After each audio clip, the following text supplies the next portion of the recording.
Hey everybody, welcome back to another movie spoiler review. And today I'll be covering the Disney classic, the 1997 Cinderella film. Uh, Pretty sure it's produced by Roger and Hammerstein's Cinderella, the 1997 version. But for those millennials out there, my fellow millennials, you'll know it as the Brandy Cinderella. Yeah. Now, normally I'm not much into musicals, but here and there are some good ones out there. And the way this movie was promoted back in the day was like there's a lot of hype around it, especially young girls, especially young black girls. Really was looking forward to this, given the fact that Brandy was playing the role of Cinderella, based off the classic Disney fairy tale. Uh, uh, Now, this is obviously well before the whole uh before we were so inundated for with Disney remakes. I think this is one of the best ones before it was niche.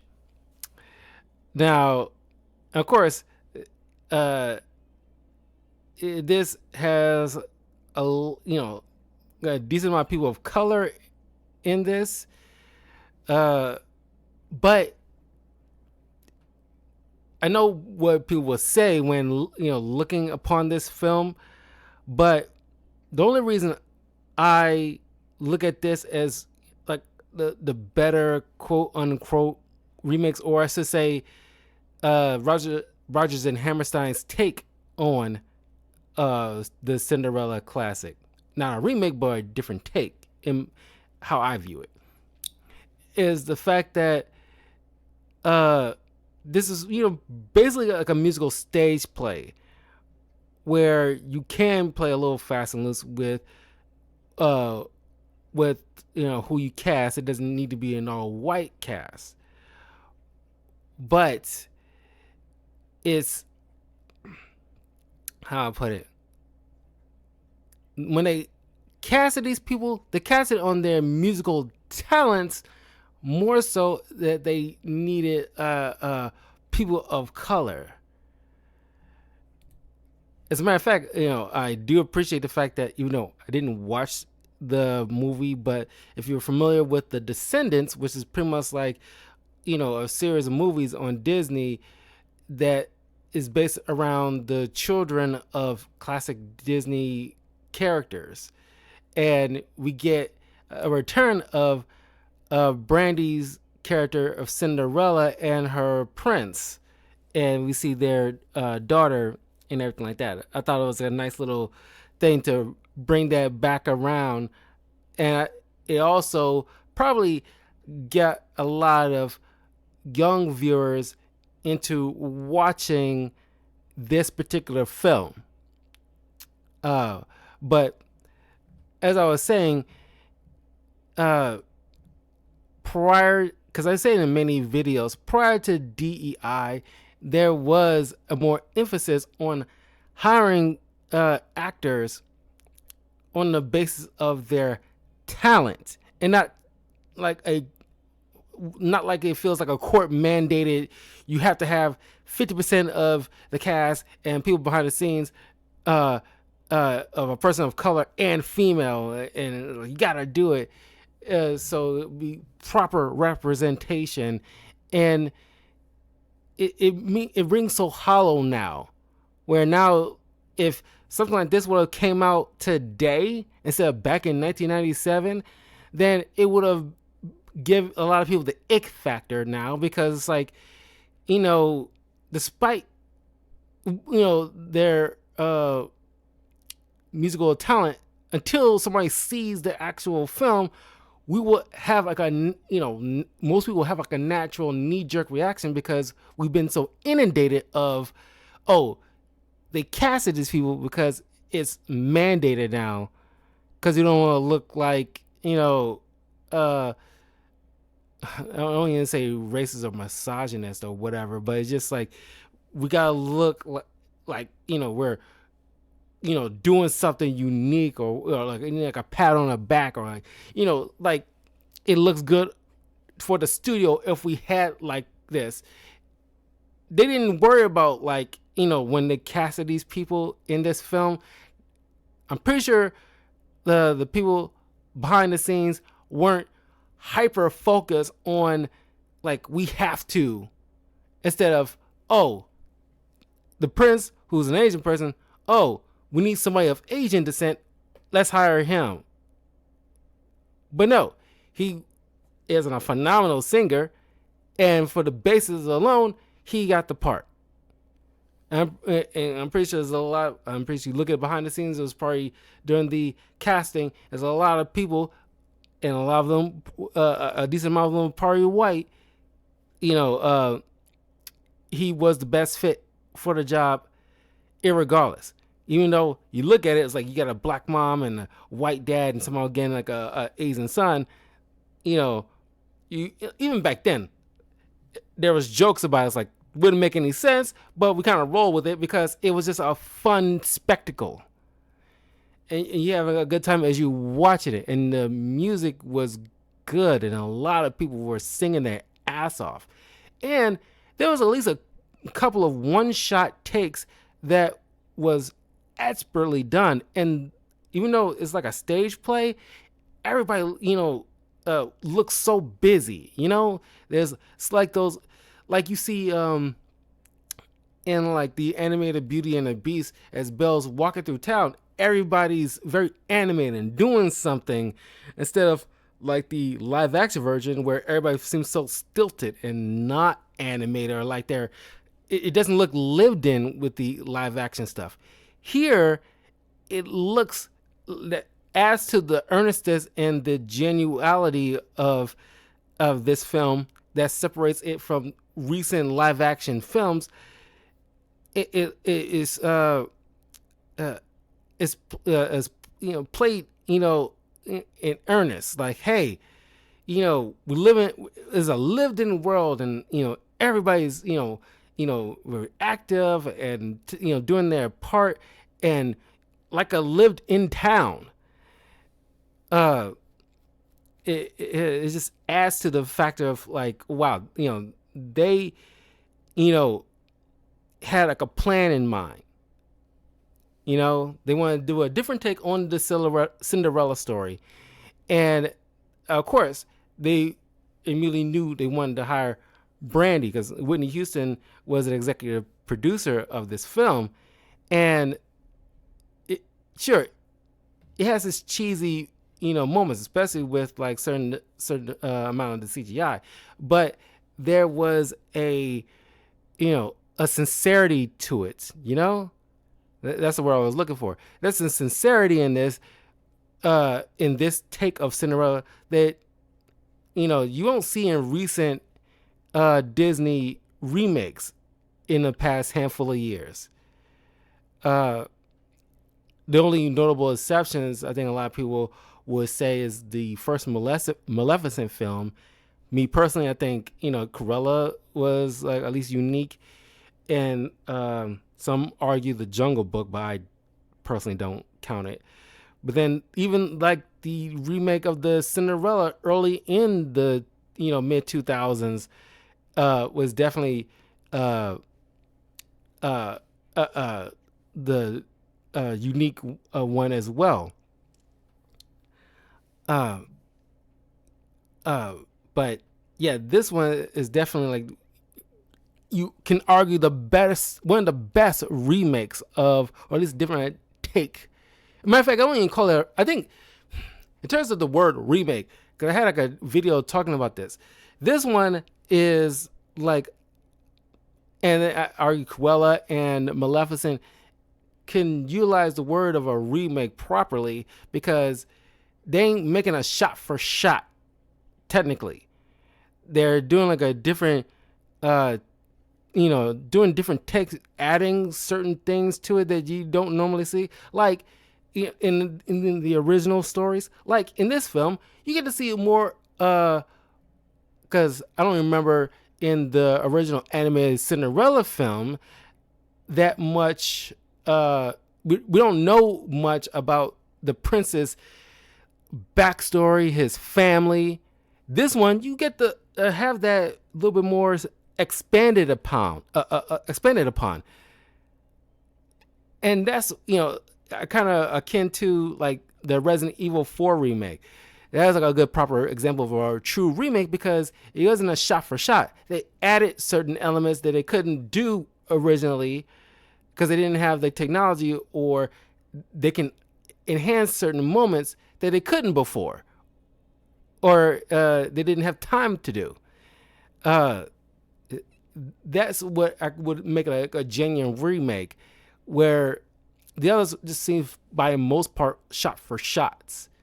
They don't do anything unique with the story or expand upon something that we could have utilized. Like if they do like a remake of the Disney film Bambi, it'd be great to expand upon about the mother, so we can feel a lot more for her, or at least learn upon like who's Bambi's dad or something like that, where they didn't in the original, but now you can expand upon that kind of stuff, fill in certain gaps, and so that way it can be more unique, so it doesn't feel like you're rewatching the same thing.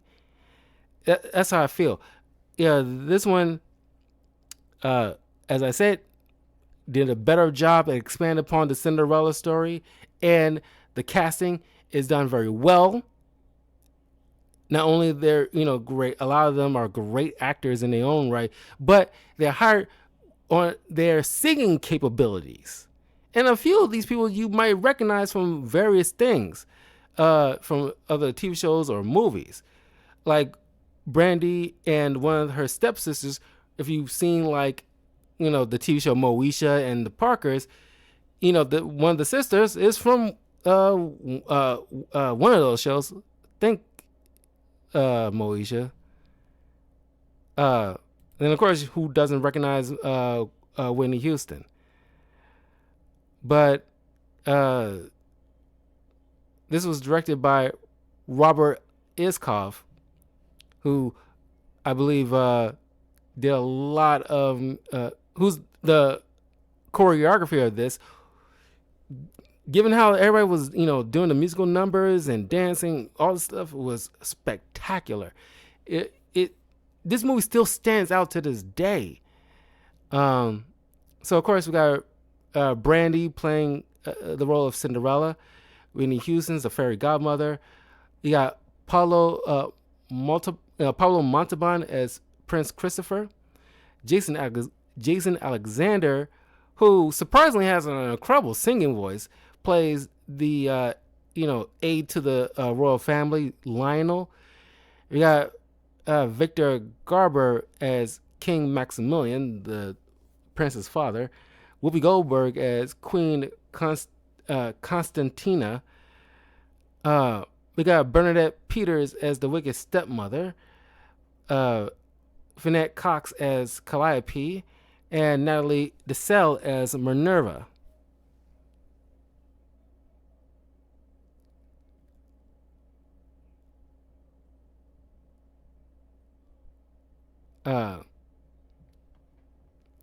So as the movie opens, right away, it's like you're literally like watching like a stage play of Cinderella come to life, and everything's bright and active, very lively village or kingdom, and we see like the village kind of singing, and like you would normally see them from like those classic Disney animated films, and we see like a one shot of the prince dressed in like normal clothes walking through town, along with Cinderella walking through town with her stepmother and stepsisters, and just singing, and you see this like as the camera just focuses on them as they singing and they walking around different kiosks, and while the townspeople just going about their day, and you just like that tracking shot is very well done. It's like I didn't even realize that as a kid, because I wasn't peeping that at that time. But this is like very well directed. Uh, sure, I mean one of the cons I probably have was certain of the CGI use, but it's direct to TV, so you get, you allow a little bit of leeway with certain things. Kind of like with Halloween Town, it's like you let certain bad CGI slide here and there because everything else is just so much fun, and the characters are so engaging. You ignore a lot of certain pitfalls if it's not overly, done to where it's kind of like taking you out of the game. So they use the CGI very sparingly. Uh, so, and of course, you get the one of the songs that they use it as like the highlight of the trailer and the film is the song "Impossible." And it's like, look up that song. It's so catchy. Until every time you think about Brandy Cinderella, that song, if you remember this film growing up, that song will immediately pop into your brain. It was probably the Let It Go of our time. Besides of maybe Make a Man Out of You from Mulan. So while Cinderella is, doing a whole Cinderella thing where getting bossed around by her wicked stepmother and sisters who's taking advantage of her and pretty much like just, abusing her in a lot of ways. And unlike the rest of them, she's dressed in very, slubby, clothing, very drab clothing by comparison. And of course, the stepmother and sisters are very vain and surface level type of people ready to take advantage of any situation that will benefit them. Very stark contrast to the selflessness of Cinderella, who believe in the best in folks and believe in love, which is sorely missed in these type of films of fairy tales, where the woman actually seeks out love and romance and happily ever after with a significant other. There's no girl bossifying, unlike something like the sequel to Alice in Wonderland, Tim Burton's Alice in Wonderland, and the upcoming Snow White film, where they gotta, take away or downplay the purpose of a fairy tale is the main female lead looking for Prince Charming. That's what young girls, fantasize about for the most part, or want to put themselves in the shoes of those women who want to find their Prince Charming and everything like that.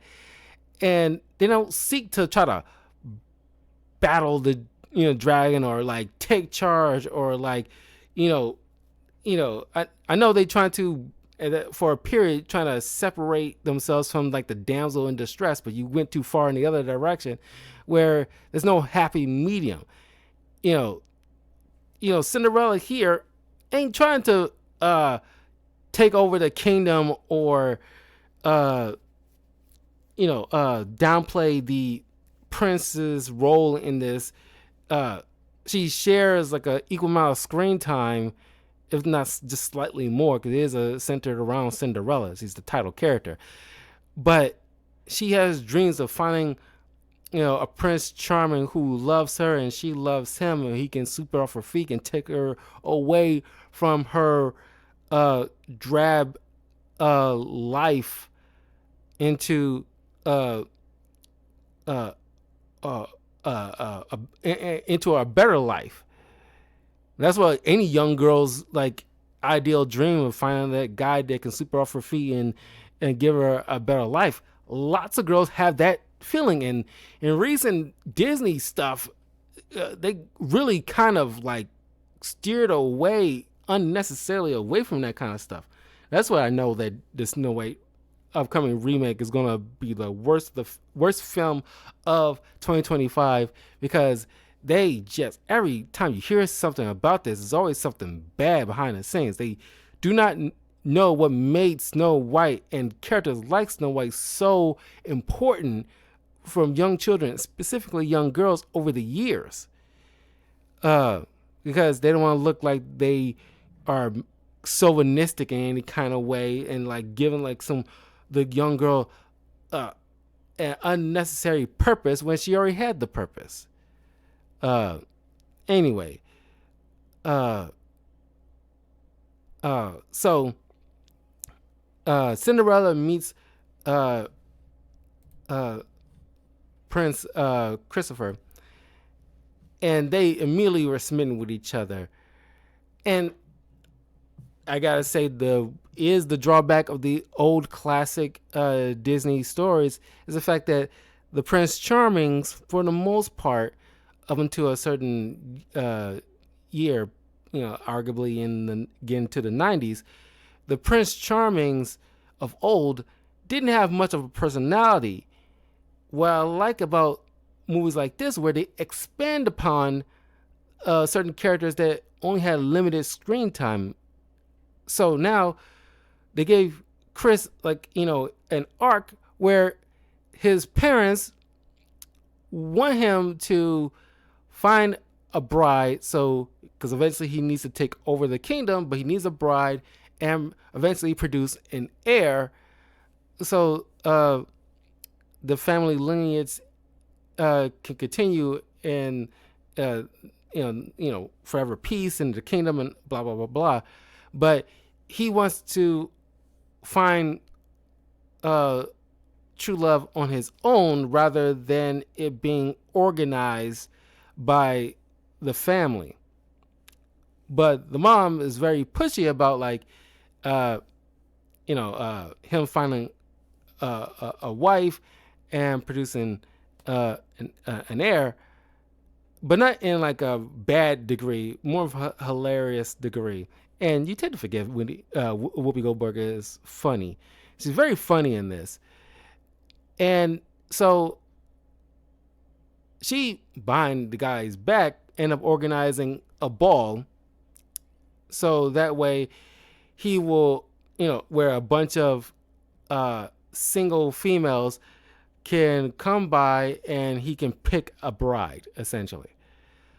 So he's now word gets around, and we get like an awesome musical number with Jason Alexander. And like I said, the choreography and the production, all that stuff is very well done. Now, like I said, I'm not a musical guy, but I can recognize quality when I see it. It's kind of like something like Sweeney Todd, Demon Barber of Bleecker Street, something like that. And the production of that film, I didn't see the play, but the movie, the way it was shot and the overall aesthetic, like the aesthetic in this, serves a purpose in its own right to kind of draw you into this world and what you can expect. It's a character in its own right, and it's like, I love when movies do things like that. Even when it comes to a musical, it has to suck you in. Phrasing? So the word gets out that the prince is having a ball, and of course the stepmother and the sisters get word, so now they scrambling to find like the finest clothes and everything like that. And the prince ends up making a deal, the fact that he doesn't care, the fact that his parents went behind his back to organize this without his permission. He makes a deal with his mom that, fine, I will go through this charade, but if I don't find a bride during this whole ball organization, you will allow me to choose my own bride in my own way. So they made a deal, which I like. This is, unlike the animated film where the ball just happens. Here, there serves a purpose of why it happens. Like like I said, this is what qualifies like a good remake. If there's like a good example of a proper remake, this one is it. This is how you do it, because you can see as I'm describing it, there's more they expand upon from the original tale, and they do it in a genuine way, and not like anything was forced or any agendas or anything like that. No activism and none of that cliche crap we've been, like I said, inundated with in the past handful of years. Uh, so when Cinderella asked the mom, like, uh, do you think I can go to the ball? It's just like, hell no. Why would a prince want to choose you? And honestly say, Bernadette Peters, she plays this villain very well. You believe the despicable things that comes out of her mouth towards Cinderella and the hurtful stuff. She sells you on that wickedness very good. It's like, wow, you just hate her. Very well done. So you can feel like the hurt expression on Cinderella's face. Like Brandy really sold it. Uh,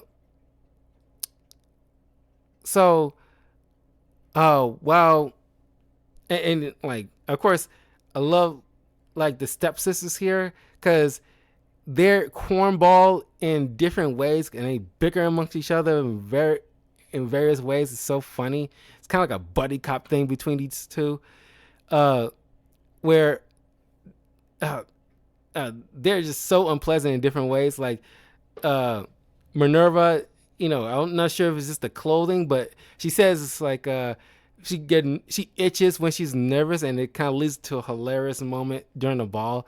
And while Calliope, she thinks that she'll laugh at the prince's jokes. No matter what he says, she'll laugh because guys, love it when girl laugh at his jokes, and she gives this awkward laugh, but ends on a snort, which embarrasses the stepmom because she's trying to get. Cause in order to secure her livelihood, she needs to make sure one of her daughters is taken by the prince. So she want to make sure everything goes off without a hitch. So they go off towards the ball while Cinderella's home crying. Then the fairy godmother shows up, and I love the chemistry between Whitney Houston and Brandy. It is just stellar between these two.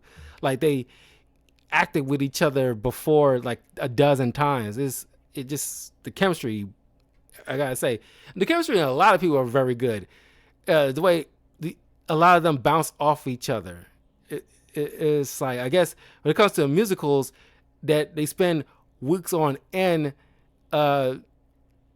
From what I've seen in like certain films or behind the scenes or certain things, when it comes to plays, you spend so many hours and weeks practicing.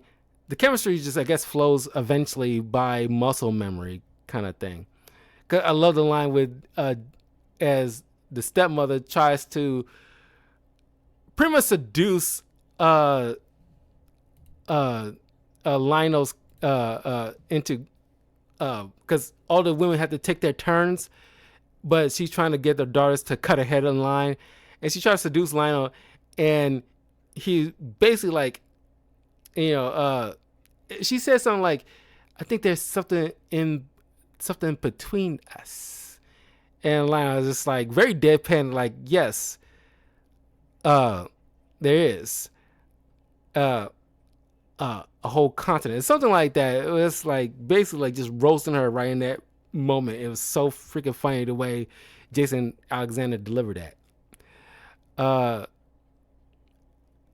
uh, but anyway, the fairy godmother shows up, and of course, you do the thing with like. Well, I'm kind of glad they kind of took out the whole mouse, the mice and their little thing. I don't think the mice. I haven't seen the movie in such a long time, but the animated film where the mice have some kind of impact on the story, sure, but I don't think there's a lot of people's highlight of the animated film. So it was very much downplayed in this version. So they're in a cage. So they, of course, they turn. Most of them turn to horses, and the other half turn to the coachman. And of course, the pumpkin turned to a carriage, and you get this awesome display of the Cinderella gown. And they sing the classic Impossible song on the way to the ball.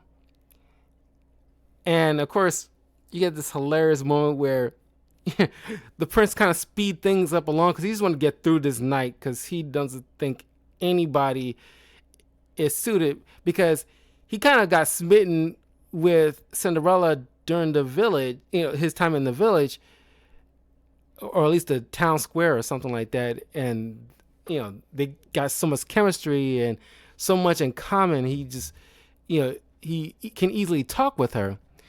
Then, of course, for some odd reason, nobody recognized Cinderella as she shows up. It's not like she's Clark Kent we're talking about here. You could at least have changed her hair color to at least give us some kind of thing to kind of seem like such a stark contrast from how she was dressed earlier. But anyway, she shows up. Everybody got eyes on Cinderella. And then her and the prince are dancing, and the queen and king immediately acknowledge, like, oh, wow, he's really taking a liking to her. Might got something going on here. And there's, each, kind of taking their time in talking with her, but she doesn't want to confide too much of her personal life to them because she has insecurities, thinking like they won't. She thinks like, oh, they live this very affluent lifestyle and come from a great family. They might look down upon her because she spent her whole life with her stepmother, constantly looking down on her. So that kind of, twisted her mindset a bit and making her feel self-conscious. She tried to leave, but the godmother tells her, like, it's not midnight yet. Don't let those insecurities, scare you away from something that, might, bear some fruit. She spends some quality time with the prince. They pretty much, we also get another one tracking shot again where they dancing with each other. They pretty much just probably dancing a night away. And of course, midnight shows up. She runs, leaves the slipper, and of course, the stepmother and the sisters are disappointed that they weren't chosen that night, and they wonder who's this mysterious girl, which I think the stepmother hints that she knows, that she kind of caught on eventually that Cinderella somehow got to that ball. It's like she knows, but she ain't telegraphing it verbally. But it's kind of, she leans into the fact that she kind of knows, or at least it caught on eventually. But now the prince want to know who this mysterious woman is. Has the glass slipper, which, now I'm thinking about it, I kind of think the godmother had some kind of hand in the whole theme with the slipper leaving it behind, so the prince will have a clue to track her down, just to get these two together. It's not concrete, but I'm starting to think that might be the case throughout all these years, with the theme of the Cinderella story. Anyway, so the prince and Lionel go throughout the town finding different women and try on the shoes. Eventually, they come across the stepmother's house, and of course, none of the shoe fits on any one of the girls until they realize, oh, they're hiding somebody, and they eventually find Cinderella, and the shoe fits. You know the story from there.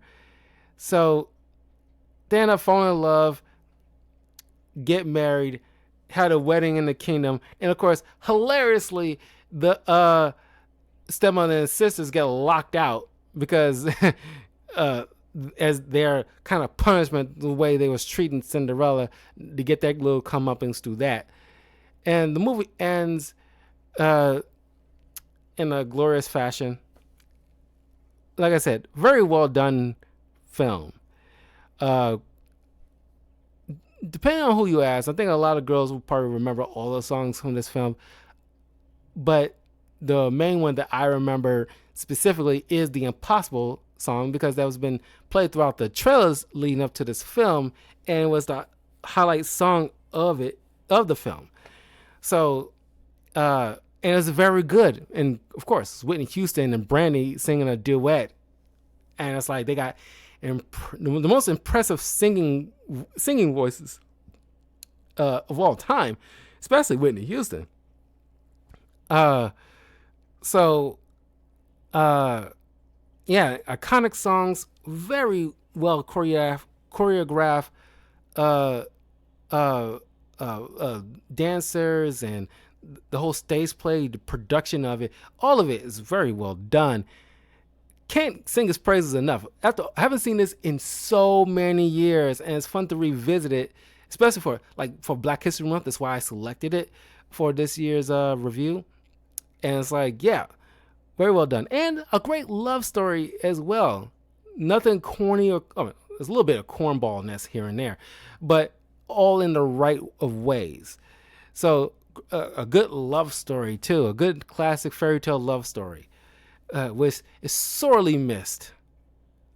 But anyway, let me know in the comments below what you think of the 1997 Rodgers and Hammerstein's Brandy Cinderella. I know it's a lot of words, but just to give you the specific one that you should check out, which is on Disney Plus if you want to check it out. And show it to your kids, especially if you have young daughters. Show them this movie if you haven't already, because it's a good movie, especially for young girls. And it's like you'll have a ball, no pun intended. But anyway, I will see you guys a little bit later as I go back to playing some Marvel Rivals. And yeah, follow me in the links in the description below. So this is my YouTube channel, Patreon, Twitter, Twitch, if you want to catch me live. And I will see you all soon. Peace.